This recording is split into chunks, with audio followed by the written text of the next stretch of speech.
hello, welcome back. Thank you for returning to my channel. My name is Mel or Melissa, in case none of you knew that. I don't always say it. Grimm's Fairy Tales is what we're working on. We're going into the second story. We already read The Rabbit's Bride, which was exceedingly short and not a sweet story whatsoever. If you're wondering what I'm talking about, go and have a listen. It's very short, but yeah. Okay, here we go. 6 Soldiers of Fortune. There was once a man who was a jack of all trades.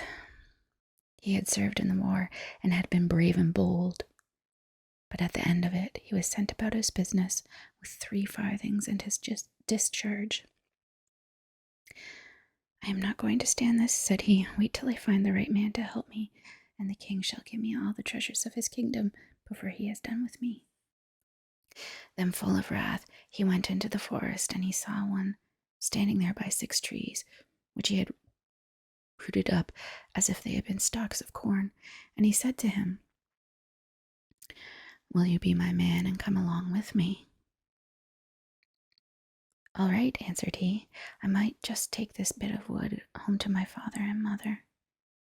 And taking one of the trees, he bound it round the other 5, and putting the faggot on his shoulder, he carried it off. Then, soon coming back, he went along with his leader, who said, 2 such as we can stand against the whole world.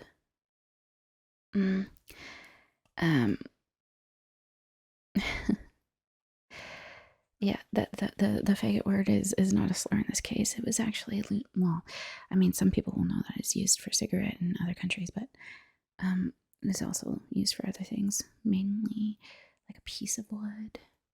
That's what they mean in that case, in case you didn't know. That's why I'm saying it. And when they had gone on a little while, they came to a huntsman who was kneeling on one knee and taking careful aim with his rifle. Huntsman, said the leader, what are you aiming at? 2 miles from here, answered he, there sits a fly on the bough of an oak tree. I mean to put a bullet into its left eye. Oh, come along with me, said the leader. 3 of us together can stand against the world. The huntsman was quite willing to go with him, and so they went on till they came to 7 windmills, whose sails were going round briskly, and yet there was no wind blowing from any quarter, and not a leaf stirred. Well, said the leader, I cannot think what ails the windmills turning without wind. And he went on with his followers about 2 miles farther, and then they came to a man sitting up in a tree, holding one nostril and blowing with the other. Okay, that's kind of gross. I just got a visual and I'm grossed out. Oh no. Now then, said the leader, what are you doing up there? 2 miles from here, answered he, there are 7 windmills. I am blowing and they are going round. Oh, go with me, cried the leader. 4 of us together can stand against the world. So the blower got down and went with them, and after a time they came to a man standing on one leg, and the other had been taken off and was lying near him. You seem to have got a handy way of resting yourself, said the leader to the man. I am a runner, answered he, and in order to keep myself from going too fast, I have taken off a leg, for when I run with both I go faster than a bird can fly. Oh, go with me, cried the leader. 5 of us together may well stand against the world. So he went with them all together, and it was not long before they met a man with a little hat on, and he wore it just over one ear. Manners, manners, said the leader. With your hat like that, you look like a jackfool. I dare not put it straight, answered the other. If I did, there would be such a terrible frost that the very birds would be frozen and fall dead from the sky to the ground. Oh, come with me, said the leader. We 6 together may well stand against the whole world.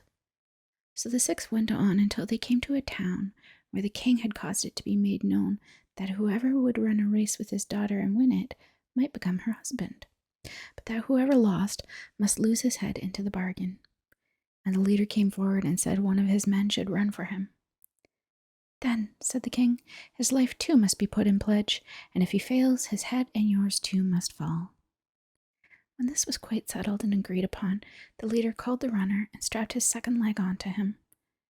Now look out, said he, and take care that we win. It had been agreed that the one who should bring water first from a far distant brook should be accounted winner. Now the king's daughter and the runner each took a pitcher, and they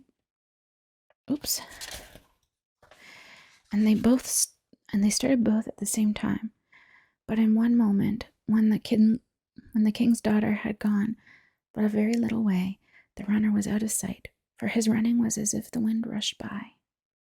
In a short time, he reached the brook, filled his pitcher full of water, and turned back again. About halfway home, however, he was overcome with weariness, and setting down his pitcher, he lay down on the ground to sleep. But in order to awaken soon again by not lying too soft, he had taken a horse's skull, which lay near, and placed it under his head for a pillow. In the meanwhile, the king's daughter, who really was a good runner, good enough to beat an ordinary man, had reached the brook and filled her pitcher, and was hastening with it back again when she saw the runner lying asleep.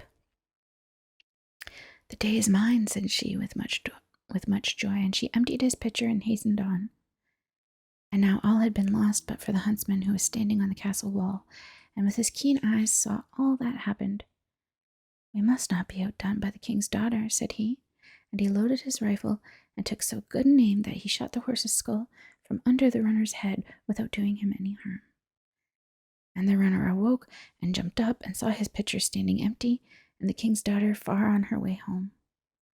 But not losing courage, he ran swiftly to the brook, filled it again with water, and for all that he got home 10 minutes before the king's daughter. "Look you," said he, "this is the first time I ever really stretched my legs. Before it was not worth the name of running." The king was vexed, and his daughter yet more so, that she should be beaten by a discharged common soldier, and they took counsel together how they might rid themselves of him and his companions at the same time. "I have a plan," said the king. "Do not fear but that we shall be quit of them forever." Then he went out to the men and bade them to feast and be merry and eat and drink, and he led them into a room which had a floor of iron, and the doors were iron, the windows had iron frames and bolts, and the room was a table set out with costly food. "Now go in there and make yourselves comfortable," he said the king. And when they had gone in, he had the door locked and bolted. Then he called the cook and told him to make a big fire underneath the room so that the iron floor of it should be red hot. And the cook did so, and the 6 men began to feel the room growing very warm, by reason, as they thought at first, of the good dinner. But as the heat grew greater and greater, and they found the doors and windows fastened, they began to think it was an evil plan of the king's to suffocate them. "He shall not succeed, however," said the man with the little hat. "I will bring on a frost that shall make the fire feel ashamed of itself and creep out of the way." So he set his hat straight on his head, and immediately there came such a frost that all the heat passed away, and the food froze in the dishes.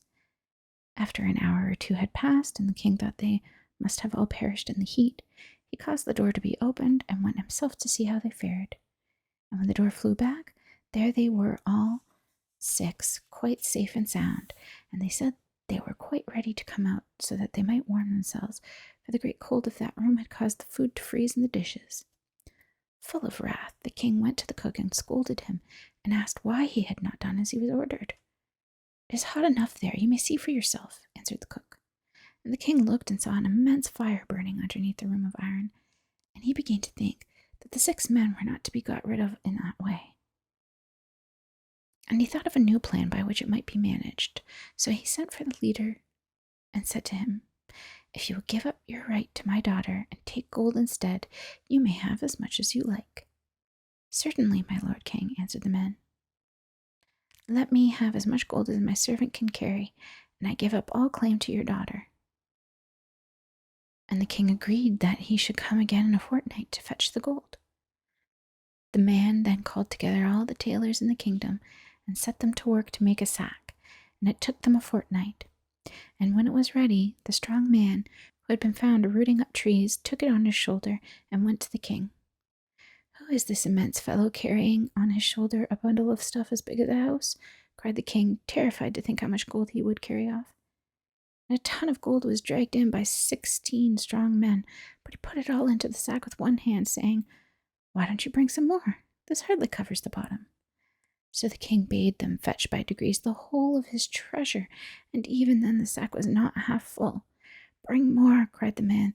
"These few scraps go no way at all."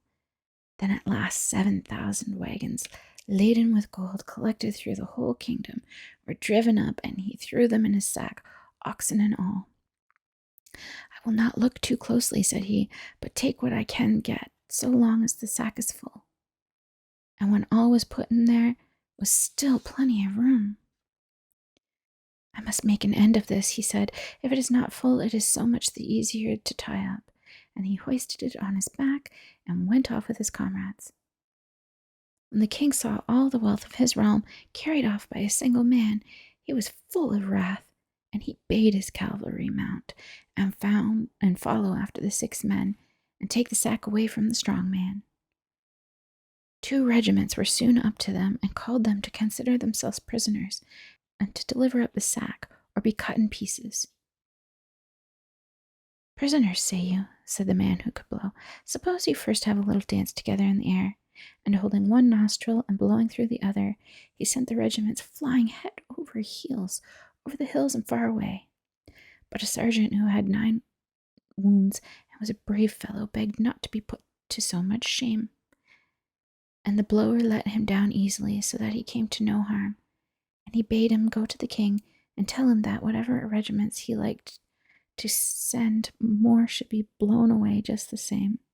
And the king, when he got the message, said, "Let the fellows be, they have some right on their side." So the 6 comrades carried home their treasure, divided it among them, and lived contented till they died. The end. Again, not really a story for children. Can you imagine? Boy, oh boy, oh boy. There's a lot of death in Grimm's fairy tales. Death and or, just outright abuse. Anyway, that is the end of the tale of the 6 soldiers of fortune. I feel like we should do Clever Gretel next. It's a very short one. And then Hands in Luck, which probably isn't that long either. It's a little bit longer, maybe? Not too much longer. Okay, I will see you in the next video. Thank you for watching.